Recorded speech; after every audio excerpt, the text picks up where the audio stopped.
first New York senator in American history. And all of a sudden, she's passing bills with Republican co-sponsors to get body armor to our troops quicker. To guarantee that when members of the National Guard and Reserves from states like Oregon send people overseas, when they come home for life now, they get the same health care that regular military personnel get. To guarantee that every single man and woman who are serving overseas in Afghanistan or Iraq are tested when they come home for traumatic brain injury, because we have so many people doing this, we have to learn to treat these people. To expand child health again, to take care of the firemen and policemen who were exposed to cancer-causing materials, breathing the air after 9/11. Do all this kind of stuff. And this, for her, it's a personal cause. Last summer, I literally, I think for the only time in my life, I actually cried on a golf course, and not because I hit a bad shot. I took these guys out to play this golf course close to my house, and I got them a caddy because it's a hard course. So we play the first hole, and they walked off the green, these other three fellas. I'm about to walk off the green, and for the only time in my life, this caddy reaches out and grabs me and says, "Don't go, I want to talk to you." And I said, "Okay." He said, "You don't know me, do you?" I said, "I don't think so." He said, "That's because I'm not really a caddy." So I thought, oh great. A comedian, a terrorist, somebody I made mad as president, you know, what does he say?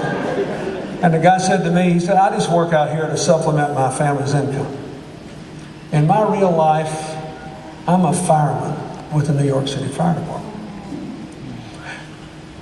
I'll never forget this as long as I live. I can still already tell a story. He said, "Now before 9/11, he said, most of us thought we were Republicans." He said, "After all, what did we need for the government? We already had it all. We had a good job, we had retirement, we had pensions.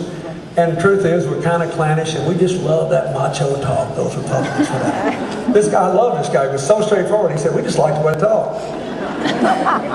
And then he said, "But on that awful day when we were dodging those fallen towers, trying to keep people alive, and the days after we were crawling through the rubble, trying to identify human remains to give families some peace of mind and closure, my senator, your wife, was the first person who knew that many of us could get sick and some could die because of what we breathe doing our duty."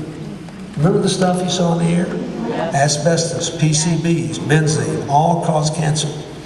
He said, "But this president that we all voted for, and the White House and the EPA, they said there was no way we could get sick. We didn't need any aggressive effort at diagnosis and early intervention and comprehensive care because we couldn't get sick." He said, "But Hillary knew, and she worked, and she fought for us when we were in the newspapers and we were out of the headlines. She never stopped. And eventually she got Democrats and Republicans to help her, and we got the help we needed." He said, "I just want you to know something. Because of her, some of us who would have died are alive." And he said,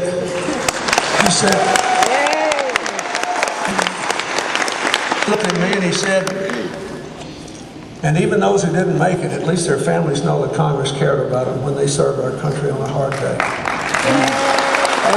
And he said, this fellow looked at me, I'm telling you, he was unbelievable. He said, "You know, I don't know what I think about politics anymore, but I do know this." He said, "That's the kind of person who ought to be president. Someone who knows what it's like to be me and every other person who can get overlooked and left behind and forgotten." He said, "I would do anything I could to help her become president." So I call this guy. A couple days later, I couldn't get him out of my mind. He leaves me there, I'm crying, and the other guys see me, they said, "What's the matter with you?" And I had to tell him the story. So I called this guy a couple days later and asked him if I could tell this story. And he said he'd be honored. There's a fellow from New York who raised, I don't know, $100,000 for President Bush in 2000. He's a hardcore Republican, and you know, he whatever that club is, the Eagles or whatever they call it, he raised all the money. And he thought he was a dyed-in-the-wool conservative Republican until He and his wife went to visit their daughter, who was a student in New Orleans when Katrina hit. And he was desperate with worry. You remember those people in the Superdome were stuck for 5 days with no water, no sanitation, no anything. And nobody in the White House would talk to him on the phone. Nobody in FEMA would talk to him on the phone. Nobody would help him except Hillary and her people. They got him and his daughter out to safety. This guy is a born-again Democrat. He's going all over America. Going all over America talking to Hillary. And it's very interesting what he said. He's an immensely impressive man. He basically said, I never knew before what some people feel like every day of their lives. They have no power, no voice, no place to turn. In a stunning moment, I knew what most Americans must feel like all the time. He said, that's why I'm for her, because she was there for me, and she knew I had never voted for her, tried to beat her husband. She didn't care. I had my little girl down there. That's what I want in a president. Now, I'm telling you, folks, the issues are important, but you need a change maker. You need somebody who can get stuff done. She and John McCain, whom she likes very much, she just thinks he's wrong to support the president's economic policy and to stay in Iraq for 100 years. But he is an admirable man.